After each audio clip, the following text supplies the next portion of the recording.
Welcome back to post-grad semantics again. Caitlin and I are hanging out, and this time we're going to talk about the quarter-life crisis, which will tie into our grad school experiences and especially our kind of transitioning into being people in the real world with jobs. A lot of my friends are going through this quarter-life crisis. I don't know when that became an actual thing that was like recognized, I don't remember when I first heard the phrase quarter life crisis. It probably has existed for a while, but now that I am in the quarter life-ish age, it's like everybody's talking about it. It seems like everyone else that I know in the middle class who's college educated anyway and now trying to get jobs.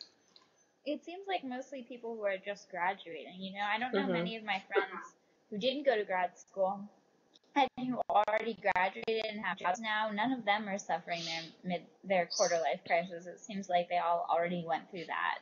Are those the ones who, well, because, I think there's a difference, too, between my friends who went and got a degree and they now have a job in that degree. Right. And they're following it. Because I have a lot of friends who graduated from college with a degree in something they were interested in, but they didn't really have a specific job they were looking for. But instead they went out and got random jobs. And I think some of them are going through it, too, because they don't feel like they're on a solid path yet, career-wise. Really? Mm-hmm. Oh, that's terrifying. Shit. It's okay. No, it's okay. It's just degree and I'm in marketing. No, I think it's just interesting. Well, and I don't know for sure if there's an emotional quarter life crisis, but it seems like a lot of the quarter life crisis is connected to career. So if I have friends who became engineers and they have really good engineering jobs now, I don't see them posting angsty Facebook things about what am I doing with my life, or people who got a pharmacy degree and they're now pharmacists, they're good and they might not be married yet or have their 5-year plan figured out in their personal life, but career-wise they're kind of solid. And for the rest of us who went to school and we're so used to having such a solid planned out, future by year increments, and now we're just kind of open to whatever, it's weird. It really is weird, but at the same time, I wonder if it's one of those things that, okay, after a year settling into a job, you just kind of get used to it, and it's the time for making a decision is over. I wonder if it's the point of making a decision is what drives everyone crazy, because they have to make this life-altering decision. Oh, this is your career. You're gonna have to stick with this for the rest of your life. Oh yeah, that was my whole fear during grad school, is that whatever job I got the year after I graduated would be my life for the rest of my life. And I think that's why I was freaking out so much about it, because I saw this quarter life thing as this turning point of, well, that's going to be the road that I'm going down forever now. And it's a lot of pressure, but yeah, it's weird because I think this is also totally tied up in realizing that this is a point in our life where there are just a million different paths that we take that would lead us a million different ways. And for me, at least, my view of those paths is probably a lot more extreme than any actual reality. The job I have now probably isn't going to be so directly connected to what I'm doing when I'm 70, if I live to be 70 or whatever. What I think is so upsetting about the quarter life, and I think this is part of it, it's been a couple of times, for me, what has driven me close to being over the edge was reading about the recession and all of the crazy things that's going on with our generation. Something like 50% of college graduates don't have jobs, and that's so high and scary. And so I have a job, and I'm I should be really thankful for this job. I should try as hard as I can to hang on to it. And that idea that we could do whatever or we could do anything is just gone now, and it's you do what you can get, and that's it, Yeah, no, I totally agree with that. And I was talking to my mom too about the American dream the other day, and how for me at least growing up, because I never had felt like I had to worry about my parents losing their jobs, us not having a house or not having things to eat or whatever. When you hear people talk about the American dream, it's the ability to have and maintain a job and not be homeless. Sometimes it kind of depends on who and where and when we're talking about the American dream, but especially with the economy like it is, that seems to be the American dream, to be able to survive, support yourself, with a job. Yeah. which to me growing up, that would have been really super depressing. Like, oh, I've achieved the American dream if I can maintain a job that allows me to live, But Yeah. I mean, in comparison to a lot of people in a lot of places in the world, that's a pretty awesome thing. And I almost feel ungrateful for not being completely happy and satisfied and fulfilled with that. But it's like, if you've grown up with this foundation of that is an expectation of life, then the American dream, especially for like college students, becomes finding your passion or whatever you love or whatever drives you, and having that ability and opportunity and motivation to have a fulfilling career, not like to be able to afford to live. It's like something beyond. It's like this next step of the American dream. It's so funny that you say fulfilling, because to me, fulfilling is like two separate things. One, someone has to tell me I'm doing an awesome job all the time. And two, I need to feel like I'm making a difference in the world, even in some marginal way. If I can even lie to myself about making a difference in the world with my job, I will be happy about that. Mm-hmm. And it's like, those are my two qualifications. And I think a lot of college grads right out of school, they're in these jobs where, they're kind of ignored or left to do their own thing. No one's like, you're so smart, you're so great, here's an A on your paper, good job. Which is, what I'm used to my whole life in school. Teachers telling me that I'm doing a good job and here are some grades to prove it. And I don't know, do performance meetings give you the same kind of buzz and happiness as getting an A on a paper? Well, that's a good question too, because like I feel like a lot of what we want and need, and I don't know if it's our generation or if it's people who've gone to school for a long time and haven't had real jobs or whatever. I feel like a lot of times when people of a different generation talk about the quarter life crisis, they, act as if we're kind of spoiled babies, and they're like, well, you should just be grateful you have time to worry that you have a quarter life crisis instead of having to work 30 hours a day to live. That's a lot of response that I've read online, is that, well, my dad's response is that,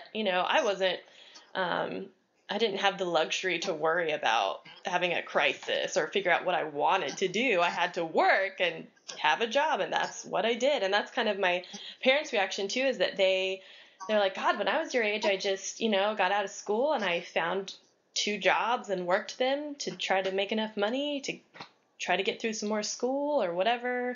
I was in the army, then we moved. They like didn't think about what they were doing. And we are so obsessed with what we're doing and how it's going to affect us in the future. We're like, we're too meta sometimes. We don't like live our lives, and we can't see things as like experiences or steps to take through your journey of life. It's all like, oh my God, am I doing this right? Am I doing it wrong? If I'm not doing this, I'm never going to get to where I need to be. And whatever. And I think the fulfilling thing is part of that idea that we're a little bit spoiled too. Like, God, you need constant praise and you need this, and you should be happy that you have a job, that we're paying you.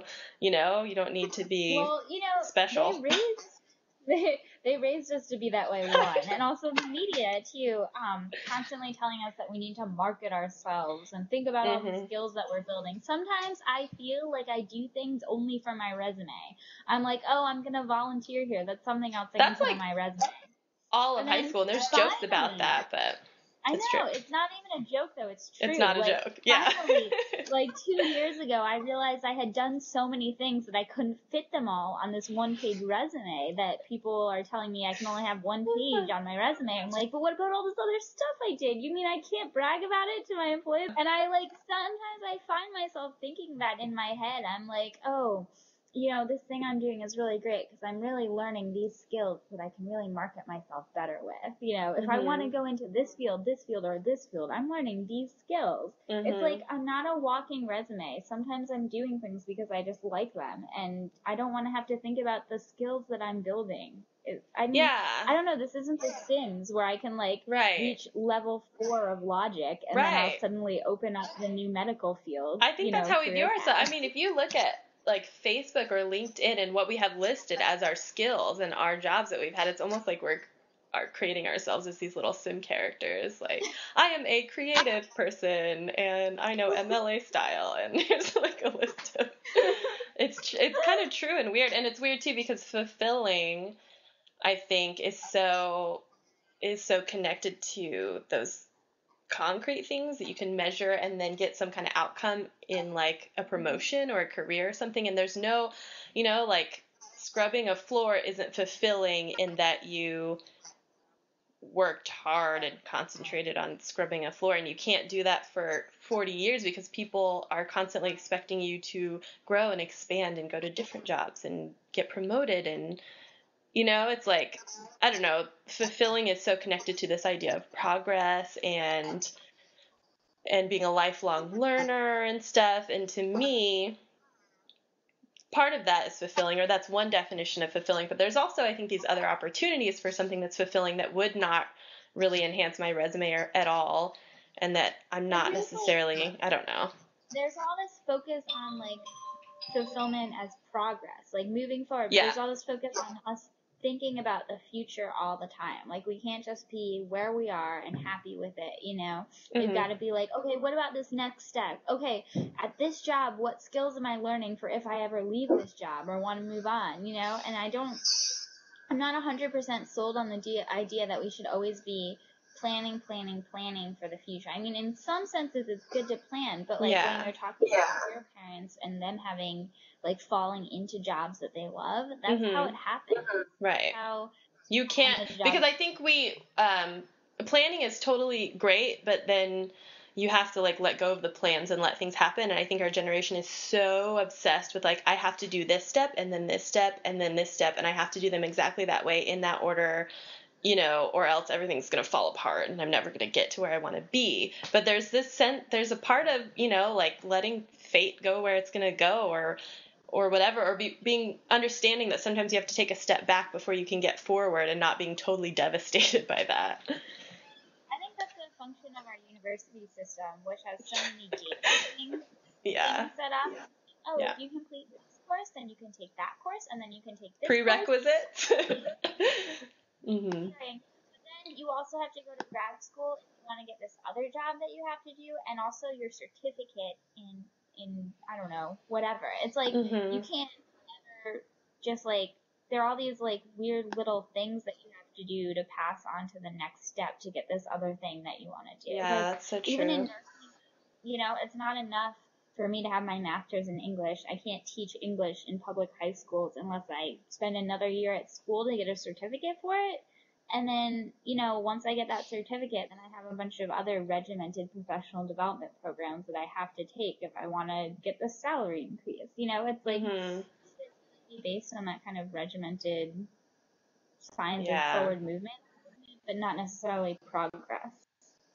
And it's so frustrating because it's like we're looking for that system that we've lived with in school, and there's not an exact system of, these are the types of jobs that are definitely going to hire you with the amount of experience and education that you have. It's not as easy to follow, as it is to get a degree. They mark out what you need to do to get a degree very clearly for you. But with jobs, it's like a weird free-for-all. You never know who you're going to know. It's more about your people connections. For school, for some people, there's people connections involved in maybe where you get into school or whatever. But for most of us, we go to a university where we really don't know anyone who's running it, and we just follow, where things go. I don't know. It's just so different. I'm still trying to get used to the difference between school and work. Like, letters of rejection that are just like, you're not a perfect fit for this company, sorry, or like, you're not the right fit, and you're like, okay, what do you need to do to be the right fit? I feel like in school, when you get back stuff that's saying you're not doing well in this course, it's like, okay, well, here's what you have to do to get better, here are the things, like a lot of times. And I think that can be part of this quarter life crisis is, okay, you're not right for this, but we're not going to tell you why, and it's like, well, what do we have to unlock that, I know. Like and people emphasize that a lot of it is timing and luck and whatever, and like, I'm not used to that being a part of the process. Like, maybe it's a part of the process of what school I get into, which was the most stressful moments of my life before graduation, because those were when my life wasn't totally certain and it was a toss-up. And then once I got into my 4 or 2 year program, I could like breathe for a little bit because I was there and I was comfortable. But it's like this idea that you getting a job, it isn't about what prerequisites you took or whatever. A lot of it is just kind of timing. I don't know. It's so weird. All the time to go back to school or back to a 2-year program, back to any kind of program with a definitive ending, because it's so much more regimented and it feels so much more secure. Even though you don't know what to do after that, at least you're like, okay, I'm going to be doing this and nothing else for the next 5 years. And there's a built-in community, which is really nice too. Yeah, that's a side note, something that I definitely loved about school. But and that's a big part of the quarter life crisis for me too, is in school I'm used to having that intense, large peer community, and it's not like that at all once you get a job. Maybe that should be our next topic of conversation, building a community, the power of community to determine life happiness.